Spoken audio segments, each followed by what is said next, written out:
Welcome to Apocrypha. I'm your host, JJ Sherdy, and this is the podcast where I discuss all things post-apocalyptic. So, who am I, and why am I making a podcast? Besides just generally loving all things post-apocalyptic, I'm an indie author who focuses on post-apocalyptic stories. Now, despite being a lifetime fan of the genre, I've found myself at odds with the post-apocalyptic indie market, and that's what this podcast is going to be about, at least initially.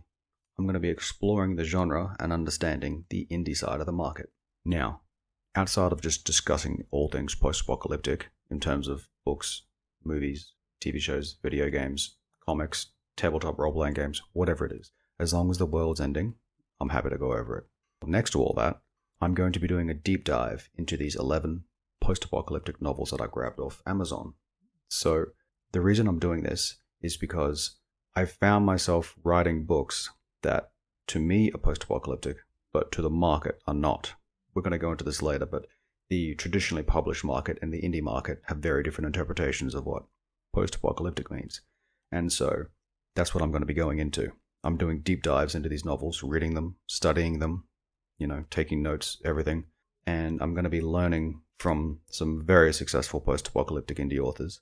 And I'm going to be conveying what I find here. So, besides this, one of the reasons for doing this podcast is that I feel that with the introduction of artificial intelligence the past few years, there's going to be some requirement for at least proof of authenticity from people who are creative. So I figure since I'm not one who's going to be using artificial intelligence, at least for my own work, I'll use it for research or whatever, I will start putting this out there. So it can be like, this is my bank of receipts. I'm going through this, I'll show my work, and, the accusations of using AI have already started pouring in for various projects. So I figure this is here, it's good proof. Besides all that, I'll be doing interviews with other post-apocalyptic indie authors, like people who've made some really fantastic books, even role-playing games and video games as well. Like I've worked and connected with a lot of good people these past few years, so they're each going to be able to bring something unique to the table. I might do news, but seeing as I only plan to be doing episodes once a month, at least initially, I don't think news is going to be a big focus. It's not going to be breaking news, so don't come here expecting the latest updates. I will probably upload this to YouTube, just with some B-roll of me playing post-apocalyptic video games, seeing as, YouTube is a visual medium. But, yeah. So, I guess the last key, detail before we dive into all this is that I am an author, not an audio engineer. So, I'm going to try my best, but, to butcher a Skid Ulrich quote, I'm an amateur at this, at least. So, I'll try my best, but it might hurt like hell. So, the difference between traditionally published post-apocalyptic novels and post-apocalyptic indie novels is that for the traditional market, you've got a wide range of potential apocalypses because the audience is broad. It can be anyone, anywhere. And so that's the sort of background that I came from when I started writing. Like, I grew up reading stories like The Road, Canticle for Lebowitz, The Stand, Lucifer's Hammer, Alas Babylon, Earth Abides, Eternity Road, Wool, the list can go on. I've read a lot of these books. The issue arises when we jump from traditionally published novels to the independent publishing scene. Because when you're writing for the independent market, the reader base tends to be a bit different. And this is actually where, if you're a creative and you want to write post-apocalyptic stories, this is where you're going to get, the most, bang for your buck from this podcast. Does that even qualify? You're not spending money. I don't know. Anyway, the point is, I'm going to be doing market research for me and anyone who happens to listen to this. So one of the actual reasons, one of many, I wanted to do this is because I've written books before. I've published books. I've worked with great teams of people, and I've put together some really good post-apocalyptic projects. But when I jump onto forums and I'm like, hey guys, what are the tropes that readers expect for, a post-apocalyptic novel? It can be any genre, like fantasy. You can ask for the tropes for that. I've asked people for the tropes, and it's just a constant refusal to even like give examples. It's just rib off like, you go do the work, do the reading yourself, and you'll learn that way. And I'm not against it, but it kind of felt a bit gatekeepery at the time, and it annoyed me. And so I've decided to make a podcast where I just go and do the work and then release the work to the public. Because, yeah, I don't know if it's just me, but I don't sort of like that attitude. Like if someone comes asking for help, and if it's not, it's not putting me out of my way, if it's in a field I'm interested in, sure, I'll give them a hand. So, yeah. So I'm going to be reading these 11 post-apocalyptic novels. Oh yeah, that's going to be a thing. It's actually quite difficult to say post-apocalyptic over and over and over. So, yeah, I may stumble on that a few times. Anyway, my point was, I'm going to read through these 11 novels, taking notes, and I'm going to discuss them and do deep dives. So even if you're just here for that, that's where you're going to find some value, because I'm doing the legwork. I'm telling, to you and everyone else. So you'll be able to get something from it. Now, the issue with this is that you can, but you can't. You can't just cut and paste tropes. I mean, they are what readers expect to see in these stories.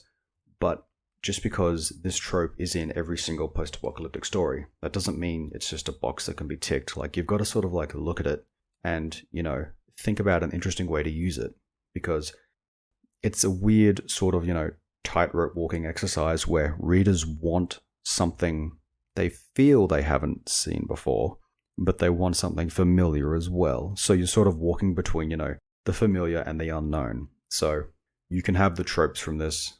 That's what I'll be releasing. But you've got to come up with an original way of, using that trope. Put your own unique spin on things. So the difference between the traditional market and the indie market for post-apocalyptic fiction is that the indie market is actually, how to put this politely, it is sort of taken over, I don't want to say cancerously, but it's sort of taken over by prepper fiction. And when someone says they read post-apocalyptic indie books, what they're really saying is that they read post-apocalyptic prepper fiction. Now, there is a secondary subgenre that's also quite popular, like the zombie apocalypse one. That's up there as well. But by and large, if you want to write post-apocalyptic indie fiction, you're probably going to be writing prepper fiction, which, again, this is where my issue arose. It's similar but distinct from the broader genre of post-apocalyptic fiction. So, why am I doing this now? I've published books before. I've done the starving artist thing. It's yeah. So why the sudden change? So I've networked with a lot of broader post-apocalyptic indie authors. I've worked with some people. I've had my name mentioned in a few, forewords, afterwards, whatever, somewhere place. I've appeared in the same novel twice as two different characters, which was an interesting experience to read, but that's a story for another day. I've done a bunch of beta reading for a bunch of different authors, doing developmental editing for other indies. That's always good. I really tried to get involved in the indie market just because I love this genre so much. But the issue has arisen in that I've come into a new stage of life. For some reason, I'm just jumping back and forth across the world. It's, again, this is a story for another day, but I'm married now. I have a family. So just to put it bluntly, I guess I'm selling out and just starting to write what the market wants. Because, I really do dig the whole starving artist thing. But at the same time, I got to start making some money from this. So what I'm hoping is that there's enough overlap in what I want to write and what the market wants, that sort of Venn diagram sort of setup, that I can find some comfortable place in between where I can sort of keep both parties happy. And yeah, that's what I want to be doing. Something that I still value and respect, but something the audience wants to buy. So yeah, this has only really been an issue before now, is just because I didn't really like the idea of prepper fiction, because prepper fiction tends to be more a delivery method for survivalist information. And for me, I read post-apocalyptic stories for the narrative. I'm a big story guy. If I play video games, I'm not playing shooters or racing games or sports games or something. I play games with like a really good narrative. So the idea that people would read a book, not for the story, but for the information that you can sort of mine from the book, that always sort of like weirded me out a bit. Like, why wouldn't you just buy a textbook and just get the information direct? Anyway, the point is, I didn't sort of identify with the prepper side of things, but again, they're the largest market. They're there. They want books. I can write books. I just have to stop being so, uppity about it and just write what the people want. So that's what I'm going to start doing. Because, as they say, there's money to be made here, but I want to do it well. But I don't want to hate what I write. That's another key thing. I want to sell out. I want to make some money, but I don't want to hate myself. I want to be able to look at myself in the mirror when I do this. So the goal with this podcast is I'm going to be I keep talking about the goal of this podcast. Anyway, the point is I'm going to be logging what I learn after reading through all these indie post-apocalyptic novels.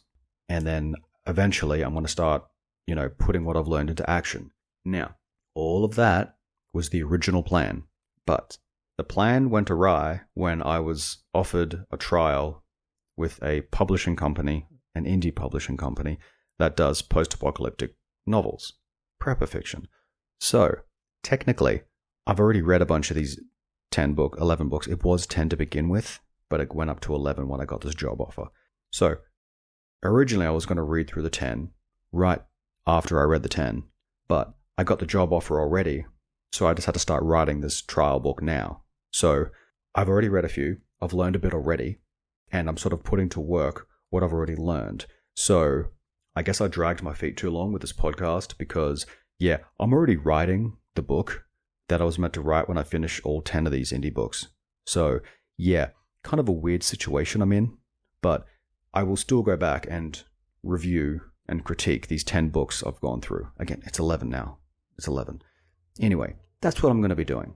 So, I guess one of the main things here as well is that this is sort of the last ditch effort for me with post-apocalyptic fiction, because if I don't like prepper fiction, which I am very adamantly admitting that is a good possibility, because I've read through some already, and if I can't make it work, then I might just jump ship and start writing fantasy in the same pursuit of, making money. Anyway, so, this is one of those do or die situations, at least for me and post-apocalyptic fiction. One of the things that actually got me into trouble a lot, and continues to do so to this day, is my own definition of what post-apocalyptic has to be. Now, for me, for something to qualify as post-apocalyptic, it has to meet certain criteria in terms of space, severity, and time. So, for space, it has to be like all of humanity at whatever level humanity is at a time.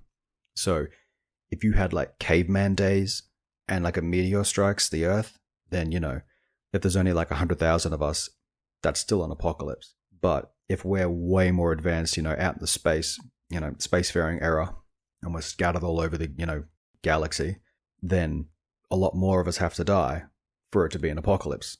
Because, it's the end of the world. And so if you can just jump ship to another planet and then everything's fine there, it's not much of an apocalypse. So the issue arises in that it can't just be the United States, okay? Now, I'm sorry if you're a fan of post-apocalyptic fiction, as I am, so don't freak out just yet.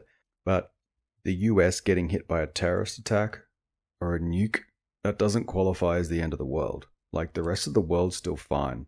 So, that part irks some people. But I mean, like, if you think about it, I'm from Australia. I don't know if you can tell. I've got a weird accent these days from traveling so much. Anyway, I'm from Australia. Like, if my country gets nuked, is that an apocalypse? No. I mean, I guess you could make the argument that, like, because America's at the top of the world, like, them getting nuked, that would be like, oh no, it's super bad and it's worse than any other, but it's not the whole world. So, that's sort of my issue with, my criteria. And that's the space criteria in terms of, level of humanity affected. In terms of severity is an interesting issue because it can't be nothing and it can't be everything.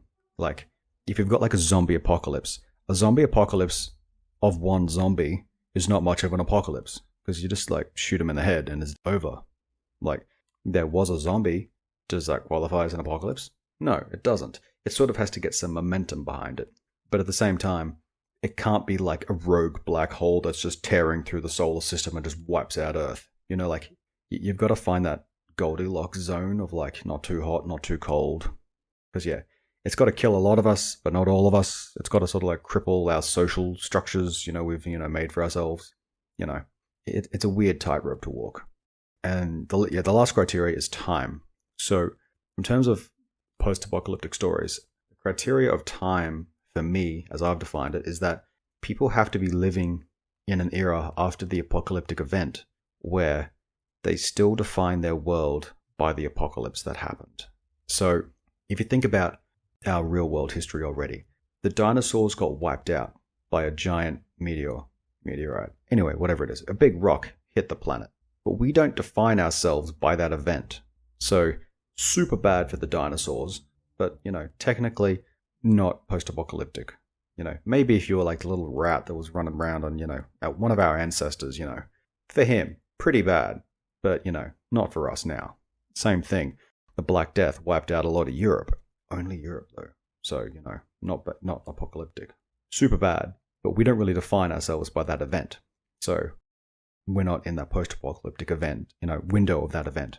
In terms of stories, once society has rebuilt to the point where they have stopped looking back to define themselves and started looking forward to the future of who they might become, that's sort of when the apocalyptic event, sort of fades away and the story is post-apocalyptic, which is just a terrible way to define the other genre. So with all of this, it's sort of similar to the Western genre, because if you think about it, the Western genre is in a specific time and place, because you could have, so again, I'm Australian, I don't know the exact specifics, but it's like something about like the 1800s, the late 1800s. That's sort of like the golden era of like Western stories. Like the Americans are moving out across the continent, the sort of, manifest destiny and all that jazz. The, untamed land ahead of them, expanding government behind them, threats everywhere. That's a very specific place and time.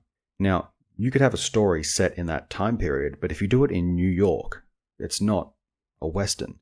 And if you do a story set in that place, but you do it now or 500 years ago, it's, again, not a Western. So you sort of have to like triangulate all these different points for something to qualify to be, part of the genre. Like, yeah, I hope that's not too complicated because I'm not recording all that again.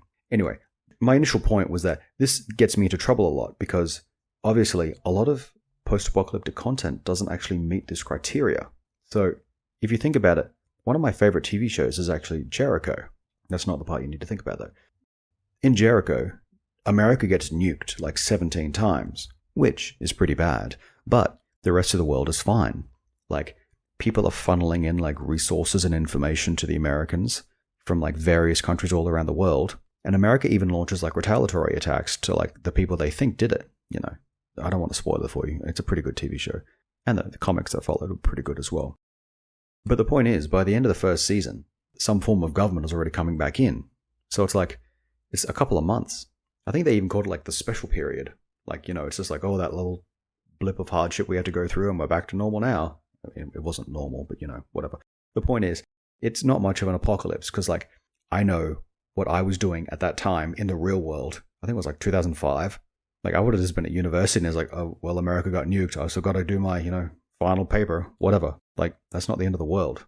So how do I sort of work with this interpretation of what a post-apocalyptic story is when big names in the genre don't even meet it? Well, there's not much I can do when other stories don't, but I can hold myself to this standard, and that if I'm writing something for myself, I'm going to make sure that if there's an apocalyptic event, it is of such a scale and severity that it is everyone. No one escapes sort of unscathed in some, form or fashion. And it does sort of take humanity back to a more primitive, more savage time. So, yeah, I can't control what other people do, but I can control what I do. So that's sort of how I sort of have to approach this. Okay, so what are the main differences between prepper fiction and post-apocalyptic fiction? So, prepper fiction tends to focus on apocalyptic events that are the most realistic in terms of like end of the world or end of America. So, that's things like supervolcanoes, electromagnetic pulses. It's just EMP. I'm going to say EMP from now on. Coronal mass ejections. I'm just going to say CME from now on. Viral outbreaks, terrorist attacks. So they're end of the world / America events that, you can reasonably see happening. I mean, so there's also things like, meteor strikes or like new ice ages or something. They're not stretching that much, credulity to like, make it happen. Besides this, these stories tend to focus on prepper characters because the genre as a whole tends to be a delivery method for these sorts of people in the real world. So they want to see themselves in their stories. So the characters in these stories tend to be prepared for whatever event comes. Now, they might not be prepared for the actual event that happens, but they are prepared in such a manner that, like, if something does kick off, which it obviously does because it's an end of the world book, they are prepared to sort of handle it themselves. So all of this is sort of built up to deliver survival tips and prepper knowledge to the audience who is, how do you say it? They are predisposed to this sort of lifestyle anyway. But what that means is if you're not in that sort of lifestyle, a lot of these books just seem weird when you read them because people in the stories will just stop and just deliver a monologue about survival gear or like how to make a trap or, things that might happen, or they might give like really specific, facts about, like what governments predict will happen when things go bad. And you'll start to see these things over and over and over. Like I've only read 3 of these books at this point, and I've already seen like multiple double ups. So like these authors are just, they're pulling from the same pool of information. But the thing is, these books sell really well. So this is what the people want, which is always what interests me. Now, my issue is that the books I've written, I've got like pretty crazy ends of the world. Like I've got like Lovecraftian horrors from beyond time and space that have just attacked the earth because all of reality is breaking down. Or I've got magic returning because it was always there, but like something happened back in the past that hid it, and the breaking of the world is what released it. Those sorts of apocalypses don't exactly give preppers something they can prepare for.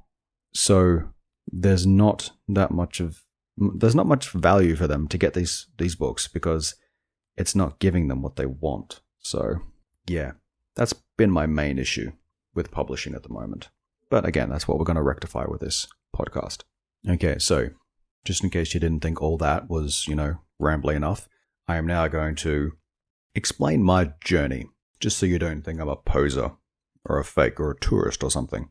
Yeah, so this is going to get rambly, so strap in. Basically, as for being a writer, my dad always told me stories because he traveled a lot. And so, he'd be gone for like a month, he'd be back for 2 weeks and gone for another couple of months, and then he'd just disappear in some jungle for months at a time and then just show up randomly. So he'd always have stories to tell, like really interesting stories. Like, my dad wasn't one of those boring guys who worked in the office. He did some crazy stuff. And he'd always come back and tell me. Now, besides this, my dad was actually dyslexic.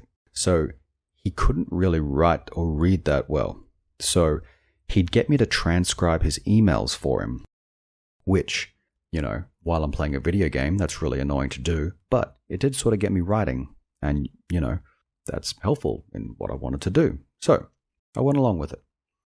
Because of this, him telling me stories and transcribing his emails, what I found is that most of my stories tended to be like first person because my background and stories was like an oral storytelling. And it might not sound like it's that much of an issue, but if you think about it, how many stories are actually written first person? And yeah, it's actually most stories are third person. And so that's something I've actually had to sort of unlearn and shift towards more third person. But, again, just giving people what they want. After that, I went to university. Actually didn't learn much from university. I went to USC in Australia, the University of the Sunshine Coast.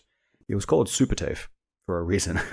Not that much of a prestigious institution. I distinctly remember just skipping an entire course and just handing in all the papers by mail. And I showed up on the last day, and just collected all my papers. People had no idea who I was. Just I was the guy who always got like top marks but never showed up for class. And yeah, so that's sort of like, I got my degree in the mail because I missed my own graduation. I was playing Gears of War and I missed my own graduation. Yeah, so that sort of shows how seriously I took that. But one of the issues for university was that I found that most of what I've got is sort of like self-taught storytelling knowledge. And I had a discussion with a friend years ago, and because we would always like talk back and forth about writing, the way I sort of put it back at the time was that he was a wizard. Like, he knew all the big words, he knew all the academic terminology, and he could like explain what each sort of thing in a story was. And so he was like very, very intelligent. And then I come along and I was like more of a sorcerer. Okay, sorry, these are like D&D terms. So yeah, I hope you're getting the distinction there. One sort of like book knowledge, the other's more like inborn talent. You know, I'm not saying like, oh, I'm so talented. It's more like, you know, I don't know how I do it. I just sort of have a feel for the vibe and I go with that. The problem being is it's very hard for me to explain some things sometimes because like I don't know what I'm doing. I'm just like smashing the keyboard until it feels good. And that's sort of how I tell a story. So yeah, me at university didn't sort of mesh that well, but I got through it. And I'm actually back at university now doing a master's degree in literature because, you know, again, not taking it that seriously, it's free and I need a visa. So I'm just, yeah, I'm back at university and it's a whole other thing. Besides that, I've worked for a few video game companies over the years. I think, yes, 3 video game companies. The only real one that, you know, worth mentioning is the last one, because I worked on a pretty recently published post-apocalyptic video game, but, you know, I'll get into that later. And yeah, besides that, I published a few novels as well. So that's sort of my writing journey up until now. So now for my post-apocalyptic journey. I'm not someone who just likes post-apocalyptic fiction. I freaking love it. Obsessively. I have read, played, consumed so much content in the genre that it's sort of concerning, because I don't often go and see a movie unless there's some sort of end of the world. And I mean, like, have you ever tried asking a girl to go see a movie with zombies? You know, some like it, most don't. Anyway, the point is, I found very, very early on that stories about the end of the world are what I felt most comfortable with. Now, without sort of straying too far into the wah wah boo-hoo, poor me territory, yeah, I had an interesting childhood. We don't need to go into it. But, you know, I went through a lot. Not as much as some, more than most. And I found that post-apocalyptic stories were a comfort because they showed a world of hardship being tackled by characters who didn't give up. And in a weird sort of way, I think it's actually the element of hope that makes a good post-apocalyptic story.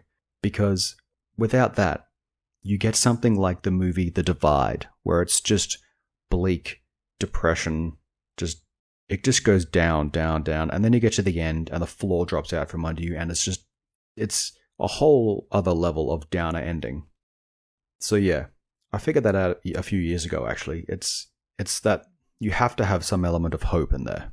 Now, for me, like with a lot of people actually, especially from Australia, my post-apocalyptic journey started with Mad Max. Now, I was a bit young at the time, but my dad showed me the movies on video. VHS. Ugh, I'm old. Anyway, the point is, my dad showed me when I was born in like 85. So I saw the videos on VHS when I was like 4 or 5, and like apparently I cried when the guy got his fingers chopped off with a bladed boomerang. You know, probably not the best movies to be showing to a kid, but hey, it's you know, what can you do? It was the 80s. After that, a few years passed, we're into the 90s now. My cousin in New Zealand, he showed me Resident Evil 2. Again, not technically post-apocalyptic, it's only Raccoon City getting, you know, busted up by zombies and monsters, but again, we'll just let that slide.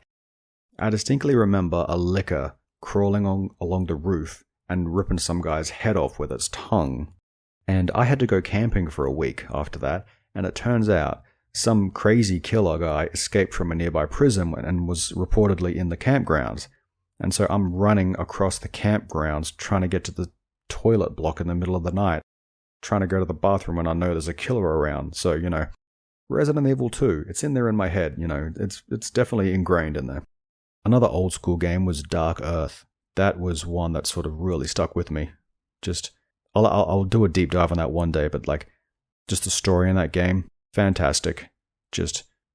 I wish they would make a remake that, or just do something with the IP. I mean, if I could have any IP and just make something for it, most people want Fallout or Metro or The Last of Us. I would take Dark Earth. That's how good this game was. And obviously, speaking of Fallout, I played Fallout 1. I think I started playing it in 98. So it came out in 97. I started playing in 98. And for some reason, Cher is stuck in my head forever with Fallout. Because I was making characters, because it was my first real RPG where you could choose your character's stats and all that. And I was making these characters, and my mum was watching a autobiographical movie of Cher where she played herself, and that sort of meta sort of situation while I was making characters, it just sort of meshed in my head. So anytime I think of Fallout, I think of Cher playing herself. So yeah, really loved Fallout. That's definitely, formative for me.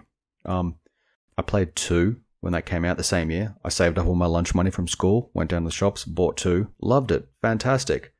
I especially loved how not everything went really well for the factions from the first game. This is probably something that, Bethesda could have learned, but the Brotherhood of Steel were vastly reduced between 1 and 2. They weren't as all-powerful as they were anymore because the Wasteland was progressing, things were healing. They sort of started, falling behind because they're a regressive faction. They don't want to move ahead. They want to preserve the past, safeguard technology. They're not interested in, things getting better. But the rest of the world is, and they want to move on. Anyway, I'm getting lost in Fallout lore, and that's not the point of this. I played Tactics as well. Fallout Tactics was a really good one. I actually enjoyed the, how would you say it? The squad-based combat, and the story was pretty good as well. Years passed, and I bought Fallout 3. Now, that actually cost thousands of dollars for me because I bought a giant flat-screen TV as well. I think it was 40-inch. So I bought that, a console, and the game. So it cost a lot of money just to play Fallout 3 because I've been waiting 10 years for it. But yeah, I loved Fallout 3. It was really fun. I mean, it was very different. Not just, third person or first person. I don't want to get lost in the weeds of Fallout. This episode 1 is not about that. But I have issues with Fallout. It's just, this is the history. And so I have to sort of go through it. Fallout New Vegas. I really liked Fallout New Vegas. I didn't think it was as great as everyone thinks it was. I'm not some Fallout New Vegas fanboy. The cowboy thing was a bit weird. I loved the DLCs. I think Ulysses is a really great character. His voice acting was amazing. But yeah, I liked Fallout New Vegas. 4 came out in 2015. So we're just jumping ahead in the years now. 4 came out. I didn't like the story. I loved the free roam activity, but and the world building, I just didn't like the story. The whole dialogue, you choose some vague statement and your character says something vaguely related to it. And having to care for this kid, nobody cares about Sean. And the whole reveal, ooh, he's actually way older than you are. Nobody cares. It's a dumb thing to lean the whole entire narrative on. Anyway, the DLC was pretty good. I think they should have remade another ending where the Raiders could take over the end, take out the, the Institute as well. But they didn't do that. Anyway, the game came out 10 years ago. Move on. I played Fallout 76, and that actually broke me. So, Fallout 76 was a buggy mess when it came out, and I was actually playing Red Dead Redemption 2 at the time. Anyone who's played Red Dead Redemption 2 knows that it's a fantastic game with an amazing story, and I actually rushed through it to get Fallout 76 on release day, and I get in there, and it's just an absolute waste of time. And I had it pre-ordered, I had everything, and it honestly just broke me.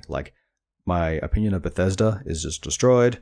I was so looking forward to this game, and it was such a disappointment. I did not get Starfield at all, just based entirely on this one game, because it just, it broke me. So, I hear they've patched it now, but I don't really care, the damage is done. I might go and play it one day if I got some friends playing it. Gears of War is a fantastic series. At least it was, much like a lot of, famous IPs these days. The early stuff is good. The modern audience stuff is, of varied value. But anyway, I played 1 when it first came out. I was a bit iffy when the Brumark first comes out at the very start. Was it a Brumark or a Corpser? That might have been a Corpser. Anyway, the point is, I thought it looked a bit like Resistance, Fall of Man, like one of the Chimera things. Anyway, but it actually turned out to be a really good series. And I'm really glad I stuck with it because it's been very formative for me. I beat 2 in one night with a friend. That was a great experience for me. I should have been doing university work, but I just played through 2. 3, the change in tone.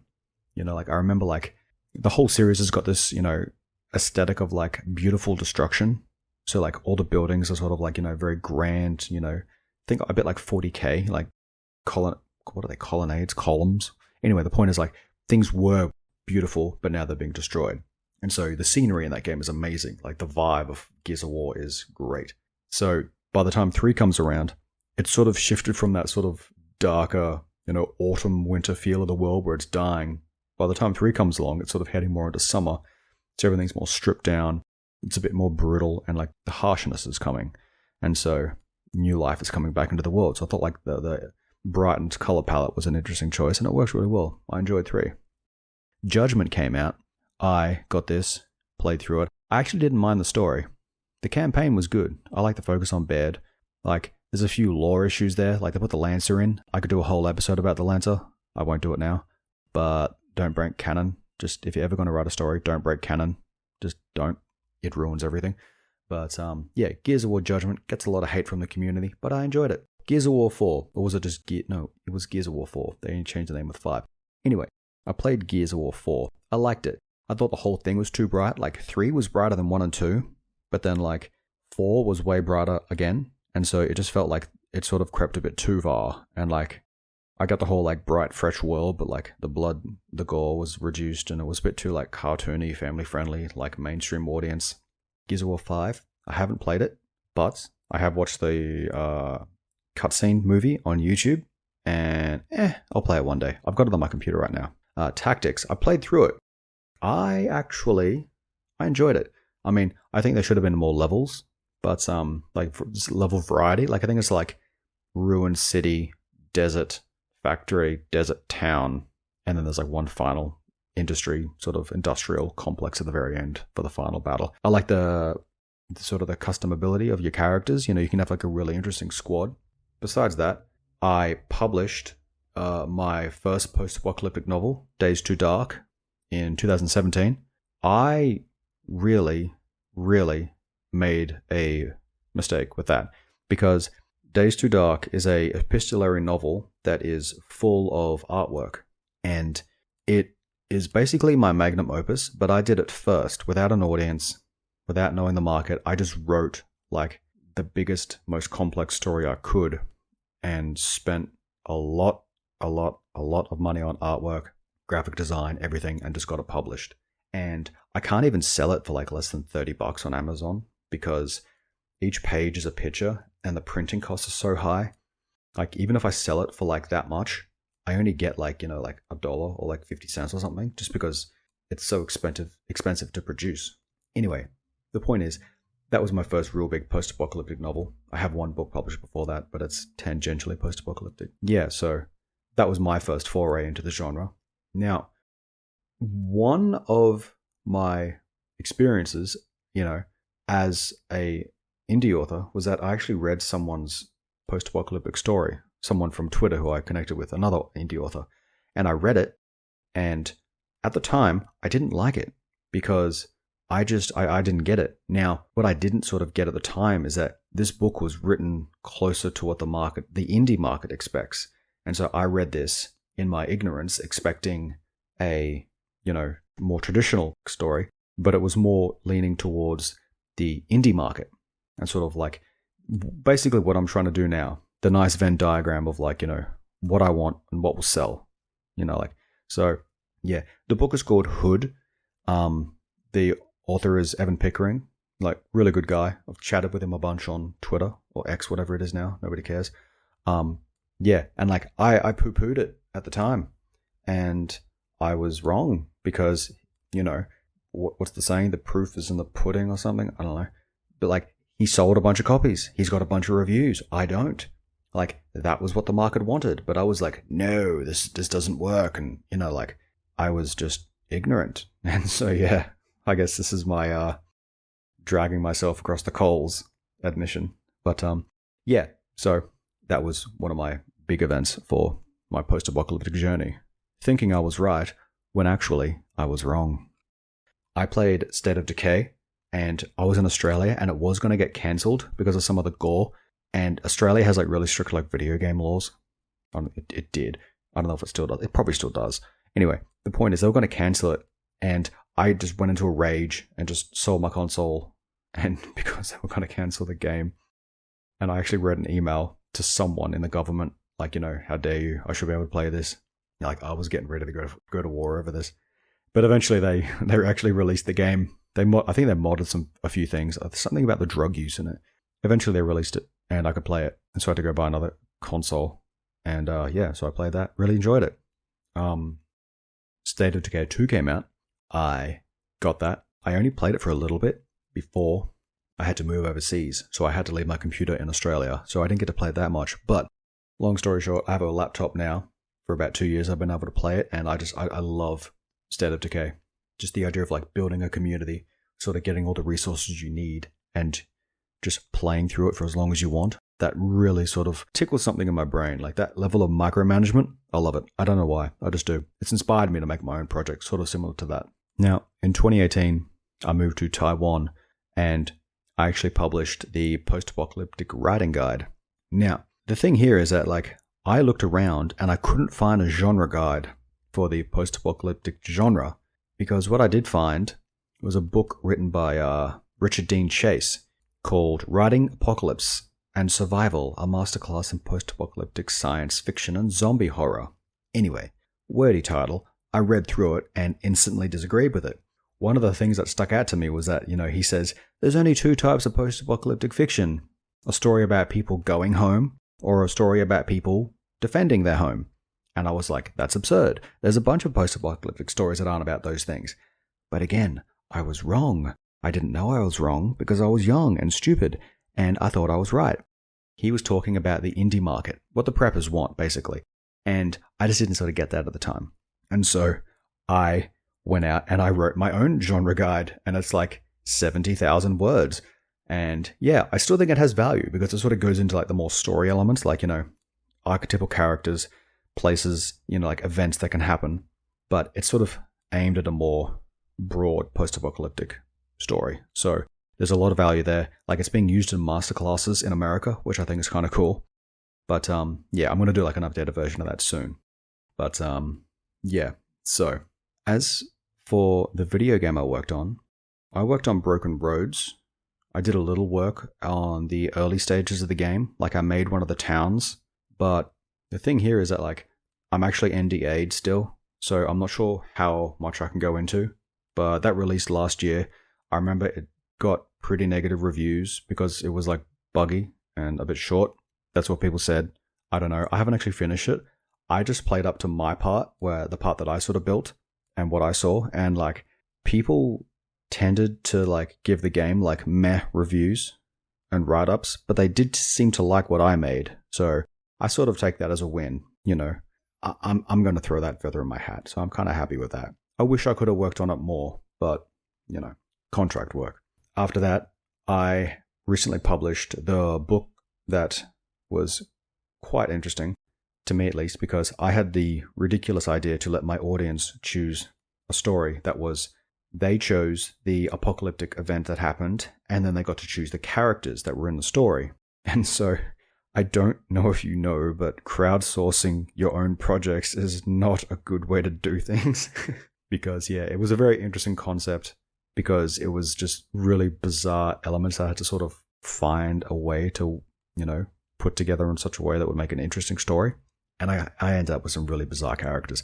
But anyway, so the book is called The Land of Long Shadows, and basically it's Lovecraftian horror set in a fictional post-apocalyptic version of Taiwan. And yeah, it was interesting, but Amazon sort of killed it because some of the content in there, and I had to sort of do a bit of work around and sort of, you know, fiddle with some numbers and stuff. But yeah, so I'm going to have to go back and do some advertising on that, because really good book, really, really dark. If you like grimdark, you should check this book out. But it's just, yeah, this is exactly what the prepper audience does not want, because you don't survive this sort of scenario. There's just varying degrees of dying. So, what I'm currently working on, besides this prepper book, which, sort of jumped out at me from the blue, and so I did a quick outline for that, made up some characters, and sort of tried to mold it to a greater universe that's already existed. I am currently working on a random tables book for post-apocalyptic stories and games. So the idea here is that, like, I looked around and I couldn't find a random tables book for PA fiction and games, because most of it is for like D&D, so it's like fantasy or like sci-fi, but not exactly PA stuff. Like, there's a few like shorter books out there, but nothing to the scope and scale that I wanted. And so this project has sort of ballooned just like you wouldn't believe. Like, I've been chipping away at it for like the past 2 years, and it's just it's a massive, massive book. And the idea is, like, if you want to be running like a tabletop role-playing game, or you want to be telling a story and you just want a random plot just generated, this book will be able to help you and just give you all the basic details, and then you just go and do the work yourself and put it all together. But yeah, so I'll get that eventually. But yeah, that's going to take a while longer, because I can't really just sit down and just write out like dozens and dozens of entries. Like, here are 20 items you can find in 100 different locations. Like, that sort of takes time.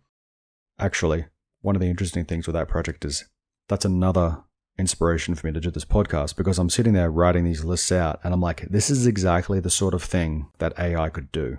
And so I needed some way to sort of like get ahead of that and be like, yes, AI could do this, but I'm not using AI to do it.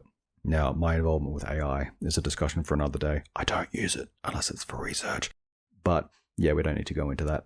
Now, because I am a procrastination machine, I am an expert in stalling. I have actually got a lot of projects on the back burner. I love world building.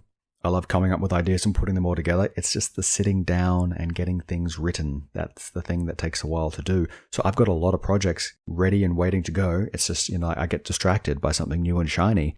The meme of the guy with his girlfriend and he looks back at some other chick. That's me with writing. Like, I know it's a cliche of writers, but like, it definitely works for me.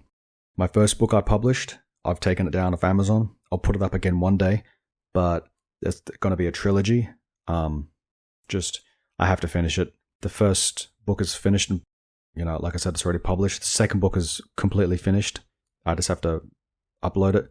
Third book, I've started writing it. It's only going to be like 60,000 words. I should just get it done. I don't know why I don't. I just keep getting distracted. My epistolary novel, Days Too Dark, that's going to be a trilogy. But again, those projects are so huge and so expensive that it's going to take like a long time to sort of get that one rolling for book 2 and eventually book 3. So that's like a lifetime goal. One of the things with that setting, though, is that people were interested in the world itself. What people wanted was a third-hand account of what happened in the setting. And so I've come up with a series of like 10 books that I can sort of write for that, set in the same city as the Days Too Dark book, but a more accurate portrayal of what's actually going on. Besides that, I've got a very short story that I want to write, a very short story. What is that, like a novella? No, it's not a short story. It's going to be like 50,000 words long. I can't think. My brain is dying. When I was camping in a park in Tasmania, there's a segue you weren't expecting. Camping in a park in Tasmania, I was picking cherries and I was reading the book One Day in the Life of Ivan Denisovich. Very good book. You should read it. It's quite short. I got inspired to write a similar story set in this world because I've got like the sort of perfect pivotal scene that would work really well with it. So that's on the to-do list as well. That's all plotted out. Like, I could get that done very quick, but again, time. Here's a fun one. Back in the day, I plotted out 36 short stories, and I commissioned covers for all 36 short stories, and I got the artist who did all the artwork, or most of the artwork for Days Too Dark. So he made up 36 covers, super expensive. Horrible. I'm an idiot. Anyway, yeah, so I've got 36 pieces of artwork sitting there that don't match the audience expectations of what a post-apocalyptic cover should be, and I haven't written stories yet. The problem with that one is that I got distracted by how complex I could make things, which is a problem for me. I like complex stories, like, the interwoven plots, like things that pay off down the line. and it just got so complex that I eventually saw something else and got distracted. The post-apocalyptic horror book I wrote, The Land of Long Shadows, that's been set up in such a way that I could write 2 or 3 more books, and they could each be similar but unique, but sort of progress the setting as a whole. So the first one was sort of based on Taiwan, and since I'm going to be spending some time in Germany, I'm setting the second one in Germany as well. But I will definitely not be in Germany when I publish that. 1, because of time, and 2, because just talking in Germany these days is a dangerous thing. So yeah, I'll leave that one to later. I plotted out a dystopian trilogy, and I had the gloriously stupid idea of that, if you can't make everyone happy, you can make everyone mad. So I plotted out 3 stories, and 1 of each of which would offend the left, the right, the center, everyone. And it's just, I don't know what I was thinking, but it's there. I could write it, I could not write it, I don't know. I'll get to it eventually, maybe. The next big one is sort of another complex one. I've actually written 2 books for this one, so I could publish them straight away, but I don't want to, because originally I was going to work on this with a friend, but, things came up and the project got put on hold, and we sort of just both moved on. So I took over the project as a whole, just because, for me, I put a lot of work into it. I mean, we both did, but it's very much post-apocalyptic, which is my jam, but it's not his. So we sort of agreed I'd keep it going. So now that it's entirely mine, I've gone ahead and sort of made a few changes to it, because, when you work with someone else, you sort of got to meet them halfway, do things you want, do things they want. But when it's your own project, you might as well just do what you want. And so it's evolved quite a lot.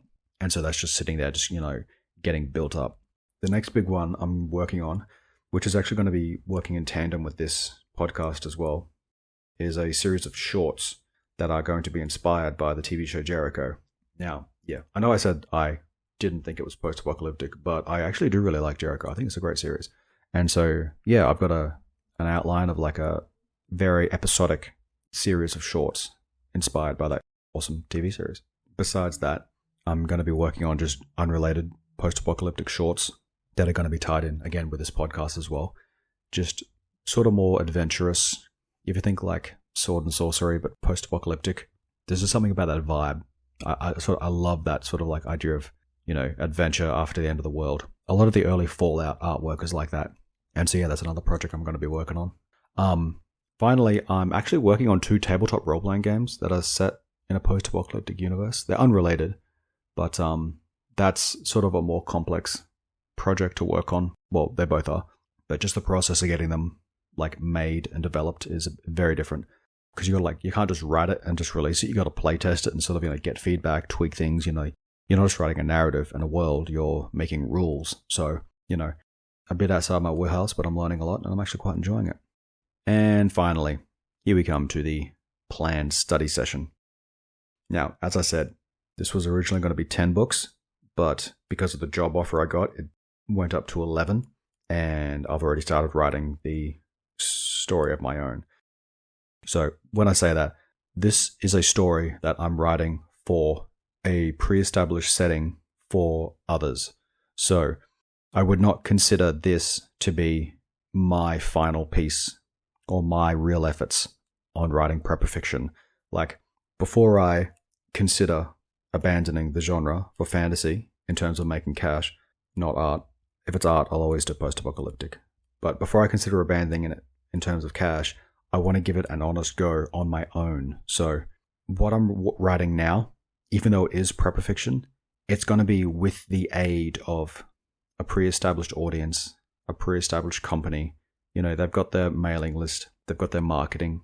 So it's sort of even though it's me writing it, I think there's going to be another guy who's going to go in and do a bit of editing and fix things up, change things, and his name gets put on it as well. So even though I'm the one doing it, I'm not going to consider it my final effort to try and complete this process. So yeah, even though I'm doing it, I'm doing it for the cash specifically, but it's not the final result of this entire study session.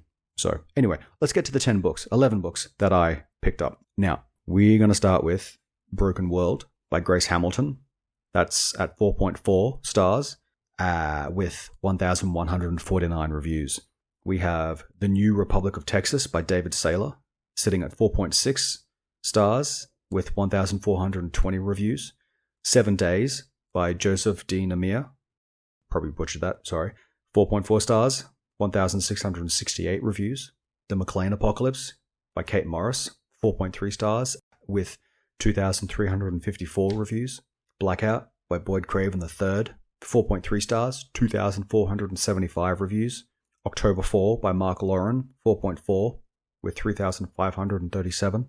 The Burning Hollow by Ryan Sho, 4.4 with 3,769 reviews. Going Home by A. American, it's a horrible writer's name by the way, 4.5 stars with 5,436 reviews. I mean, with that many reviews, you can have a name like that. The Borrowed World by Franklin Horton, 4.4 stars, 6,283 reviews. Days of Panic by Jack Hunt, 4.4 stars, 6,541 reviews. And finally, Edge of Collapse by Kyla Stone, 4.4 stars with 27,470 reviews. So, why did I choose these books to study? They're all book ones. Some of them are standalone, but everything else is book one in like a trilogy or a series or whatever. But they're all post-apocalyptic books with over 1,000 reviews. And just look at that last one, 27,000 reviews. I'd be happy with 27 reviews. Kyla Stone has 27,000. Like, that's a big difference. So, she's obviously got something that's working for her. I want to learn what that is so I can use that and the genre I love and sort of mesh them together. I want to be successful writing what I love. I'm going to have to make some sacrifices in terms of narrative somewhere, sure, but, you know, I've got to find that sweet spot between the two. These have all done really, really well. And I mean, like, yeah, I made some snarky comment about, you know, A. American's name. Whatever. The guy's probably some, like, ex-soldier who's, like, hardcore patriot, probably a badass, and he's got a book with 5,000 reviews. Like, he's doing really well. Like, there's stuff to learn here. And so that's why I've chosen these books. So I'm going to read through them all. I've already read 3 of these, but I want to read the rest. I've taken notes. I will be looking for commonalities in terms of like themes, tropes, character archetypes, plot similarities, setting, tone, and like genre-specific elements. So, like I said, I've already read 3 of these books. I've already found a lot of similarities, and I'm already getting a sort of a feel for what, you know, the genre is about. Do I like all of it? No, I don't. Can I make it work? Yes, I can. So, I'm going to study these. I'm going to do an episode on each of these books, and I'm going to, you know, hopefully come out the other side with an understanding of the genre that lets me write it and make money from it, because that's key. So, that is basically my plan for this genre. Sorry it got super rambly at the end there, but yeah, it's a podcast about writing. You know, you're listening to someone who likes words, so get used to that, I guess. Like I said earlier, I will try and update once a month, especially with these book reviews. Like, I need time to read them, time to take notes, time to write like a, you know, final understanding of what I thought of it or whatever. But yeah, like I said, once a month. I'll keep it loose, but when it comes to like doing interviews with people, I can upload them as well, and they don't need to sort of follow that once a month pattern. But yeah, so the next episode, I'll be doing my analysis and breakdown of the book October Fall by Mark Lauren. And yeah, so if you're looking forward to some actual useful content that you can use, I'll, you know, tell you everything I learned by reading through that book. I will put a link to my newsletter, because I'm not going to ask you to like and subscribe. I mean, you can if you want, but you only control your newsletter these days, so I'd like people to subscribe to the newsletter more than I'd like them to subscribe to the channel or the page or whatever it is these days. Anyway, the point is, I'm not going to bombard you with stuff with the newsletter, okay? I just want your deets so I can sell you stuff later on. You know, might as well be honest about that stuff, you know, from the get-go. I want to make good stories. I want to make stories you like. Let's work together financially. Anyway, sorry if it was too rambly. I hope you found something of value. I hope you will listen to episode 2 and beyond. Have a nice day. This is JJ Shirty. Peace out.